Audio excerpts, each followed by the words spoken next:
6:15. Now that we are past Halloween, it's time to ditch those jack-o'-lanterns and add something new to the porch for the holidays. Garden Guy DK is live out on our patio this morning with some great deals to kind of spruce up your home for these cooler months. Good morning, Dale.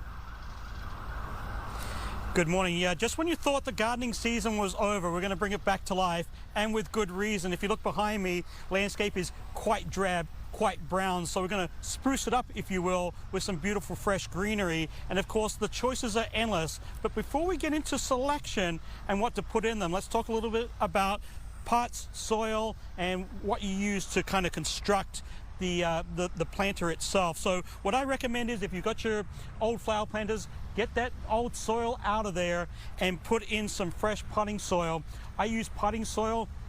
The reason being is that when it gets wet, it'll actually kind of lock in, but it's porous enough where if you're using ceramic pots, it won't crack your pots. I don't recommend sand. There's too much airflow around there and nothing really locks in. Any kind of moisture will kind of instantly drain out of there. So potting soil is best. That goes in your container. And then as far as pottery goes, really whatever you like to use, whatever style you have in front of your home, whatever you have existing in front of your home, kind of work that into the spruce tip pottery, the spruce tip design itself. As far as what choices, they are literally endless, and you can go to your favorite local garden shop. You can go into the back 40 of your backyard and prune some greenery. Whatever you prefer is totally fine. It'll probably most likely work if it's in your landscape. If you're going to your favorite local garden shop, of course, spruce tips, very, very Minnesotan, actually unique to Minnesota. First used back in the 30s as little Christmas trees, had a renaissance in the 90s, and these little guys are shipped literally all over the country. So Minnesota quietly taking the rest of the U.S. by storm with spruce tips. Of course, there's red pine, white pine, some of the hardier greens that you can use in your into your planters, because they are, of course, indigenous to this area. Also, balsam is another great one that's kind of indigenous to the northwards and won't brown out on you. Incense cedar has this wonderful cone, and you can see if I just lay that over my arm, it naturally trails. So if you like something trailing over the edge, maybe you're using window boxes or something of that nature, this will actually hang over the pots quite nicely, as will the white pine itself. Oregonia is another great one, super hardy, won't brown out on you. And then there's all sorts of bling that you can add, all sorts of sparkles that you can add to your containers as well. Seeded eucalyptus is timeless, dogwood for height, and of course there's pine cones, glitter sticks, all that kind of stuff. It's literally endless from there. What I like to do before I start to plant, and this is for outdoor use only, I give all my greenery a little coat of this wilt proof. It puts a little sheen or a little wax coating on the greenery, so that will actually help preserve the moisture that's in the greens, so they tend not to dry out and won't go brown in sub-zero temperatures. So that goes on beforehand. And then I like to, of course, light it up at the end.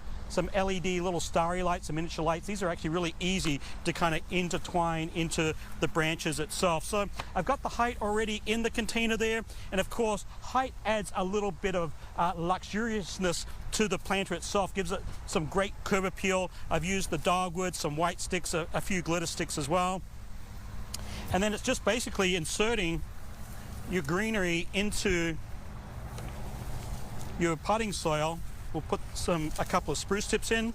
And then as far as design goes, take a look at the front of your home, the colors you've got, whether you've got natural stone, all that kind of fun stuff. That will help guide you to what you want to incorporate into your planters. We'll add some balsam tips. And just make sure, this is kind of a small planter, but just make sure whatever size planter you use, that it's really full. That's really key, because as we get heavier snowfalls, the fuller your planter is, the more resilient it will be as far as getting your branches crushed, or the snow moving it around, or wind moving your greenery around too much. So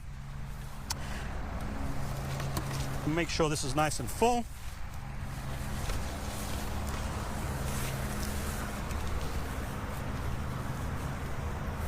And I like using this red pine because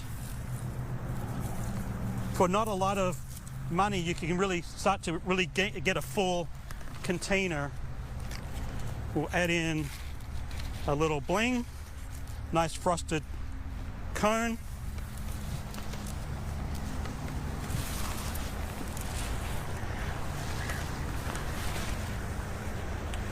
There we go. I'm going to add some more color. Keith Muller, what do you think? It's beautiful. Hold on. I had an audience the whole time critiquing me. You like that? He's going to add in some red. There we go. He's just ruined it. Back to you. That was what he was intending on doing, but you know, we like He's his so proud of creative streak. himself, right? Looks beautiful. He's going to break something. All right. Oh, dear. Oh, Bob's. Okay. Oh, gosh. Okay. Well, we'll see maybe the end results. Dale will go back and fix it. He will. All right. Thank you, Dale.